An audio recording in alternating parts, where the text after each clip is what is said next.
मध्य प्रदेश की 28 सीटों पर हो रहे उपचुनाव की राजस्थान में भी हो रही है चर्चा।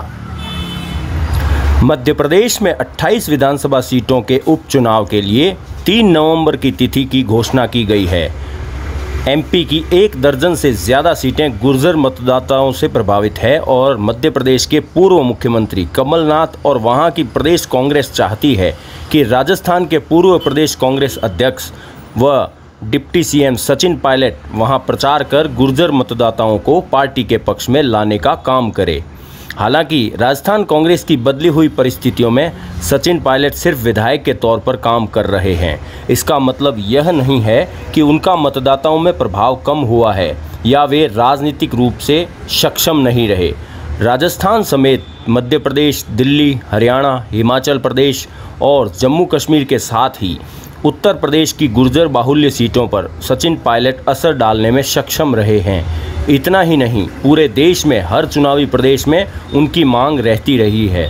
खुद सचिन पायलट का कहना है कि जहां भी पार्टी ने उन्हें काम के लिए भेजा है, चाहे वो त्रिपुरा, मेघालय, आसाम हो या तमिलनाडु, पांडिचेरी हो, उन्होंने सभी जगह जाकर पार्टी के लिए काम किया है और आगे भी यदि पार्टी उन्हें किसी प्रदेश में जाकर प्रचार करने की कहेगी तो वह पार्टी के लिए जाकर प्रचार करेंगे। इस बारे में राजनीतिक पंडितों का कहना है कि सचिन पायलट का असर गुर्जर मतदाताओं में ही नहीं बल्कि देश के युवा मतदाताओं पर भी है। दूसरी ओर राजनीतिक जानकारों का कहना है कि पिछले दिनों जिस तरह से राजस्थान की राजनीति में मुख्यमंत्री अशोक गहलोत खेमे की ओर से सचिन पायलट को हाशिए पर डालने का असफल प्रयास किया गया और आनन फानन में उन्हें उप मुख्यमंत्री और प्रदेश कांग्रेस के अध्यक्ष पद से हटाया गया, जबकि वह न तो बगावत कर रहे थे न उन्होंने पार्टी छोड़ने की बात की थी। ऐसी स्थिति में जब मध्य प्रदेश में उनकी ज़रूरत पार्टी को है तो क्या सचिन पायलट को सिर्फ विधायक के तौर पर भेजकर कांग्रेस फ़ायदा ले पाएगी?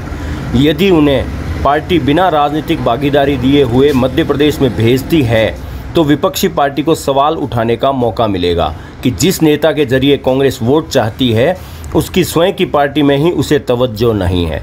यह सवाल इसलिए है कि मध्य प्रदेश में स्टार प्रचारक के तौर पर सचिन पायलट के जाने से पहले ही वहां कुछ गुर्जर युवा नेताओं की ओर से होर्डिंग्स लगाए गए हैं कि कांग्रेस कब तक सचिन पायलट को धोखा देती रहेगी।